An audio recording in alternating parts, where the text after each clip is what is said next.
Eh bien, bonjour à toutes et à tous. Cette petite illustration donc vient compléter le cours d'introduction à la macroéconomie concernant le produit intérieur brut et plus particulièrement sur le déflateur du PIB.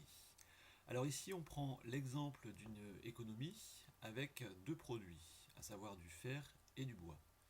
Sachant que le prix qui est indiqué dans les tableaux ci-dessous correspond à la valeur ajoutée unitaire en euros pour chacune des productions, car je rappelle que le produit intérieur brut calculé sous l'angle de la production est égal à la somme des valeurs ajoutées.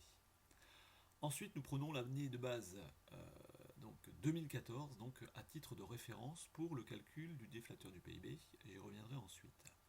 Sont présentées les données chiffrées pour l'année 2014, pour l'année 2015. Donc nous avons pour le faire les prix correspondants, les quantités, et ensuite le calcul du total, donc qui correspond bien évidemment à la multiplication entre le prix et les quantités. Les mêmes données concernant le bois avec les prix, les quantités pour le calcul du total. Sachant que la somme du total de chacune des activités, à savoir les quantités valorisées par rapport au prix correspondant, correspond donc ici au produit intérieur brut de l'année en question.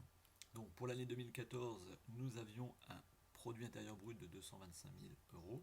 Pour l'année 2015, nous avons un PIB de 230 000 euros.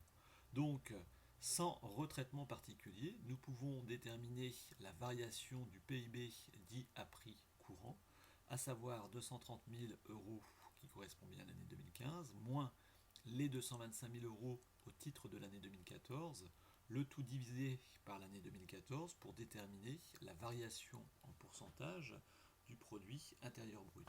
Cette variation que l'on appelle également taux de croissance économique lorsque ce taux est positif et je dirais de récession ou de décroissance si le taux était négatif.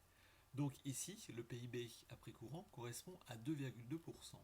La problématique, comme il est expliqué dans le cours, c'est que cette variation tient compte de l'effet prix, alors que le produit intérieur brut est destiné à mesurer la création de richesse d'une année donnée, cette création de richesse correspondant uniquement à la variation des quantités produites. Donc il y a lieu pour déterminer réellement la variation du PIB au titre de la création de richesse de retraiter l'effet prix. D'où le calcul du PIB à prix constant pour neutraliser les effets prix. Donc nous reprenons les mêmes éléments. La seule chose, ce qui change, c'est que pour l'année 2015, au lieu de retenir le prix de l'année 2015 pour le fer et pour le bois, qui était donc de 12 euros pour le fer et de 4 euros pour le bois, eh bien on retient le prix de l'année de base retenue, l'année de référence, qui dans notre exemple correspond à l'année 2014, et donc qui est de 10 pour le fer qu'on applique à 2015 et de 5 pour le bois que l'on applique également à 2015. Donc on voit très bien dans ce tableau qu'il n'y aura pas de variation d'effet liée au prix, puisque les prix sont identiques d'une période à l'autre. Donc on reprocède au calcul.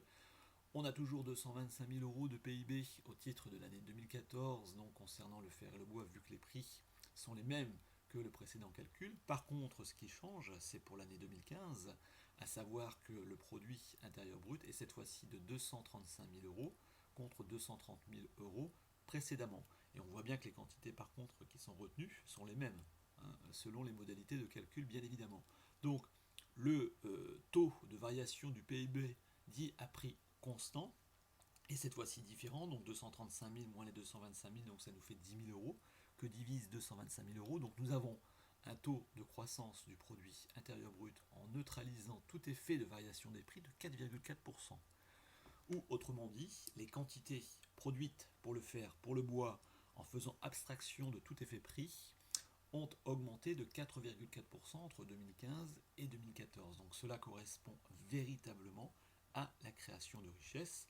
Et on voit bien ici que dans cet exemple, eh bien, la création de richesse, telle qu'elle est calculée ainsi, telle qu'elle est déterminée, est plus importante que la variation du produit intérieur brut lorsque celui-ci prend en considération également l'effet prix. Ça se voit tout simplement, donc notamment dans le tableau, parce que ici concernant le fer, on constate bien que le fer est passé de 10 euros à 12 euros, donc il y a ce qu'on appelle un effet inflationniste, alors que le bois, lui, est passé de 5 euros à 4 euros, donc un effet dit déflationniste. Les quantités de bois étant plus conséquentes que le fer, forcément l'effet prix pèse négativement sur le calcul de la création de richesse réellement en tenant compte des quantités. Comme il est dit également dans le cours, ces différents calculs nous permettent de calculer le déflateur du PIB, donc le déflateur du PIB qui est égal au PIB nominal. Donc le PIB nominal, c'est le PIB à prix courant, sans retraitement particulier dans le calcul de la variation, que divise le PIB réel, donc c'est-à-dire la croissance de la richesse déterminée en fonction uniquement de la variation des quantités.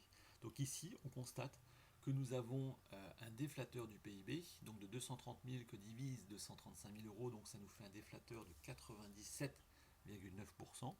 Eh bien, cela signifie que les prix, en moyenne, ont baissé entre l'année 2014 et l'année 2015. Voilà, mais je vous remercie de votre attention.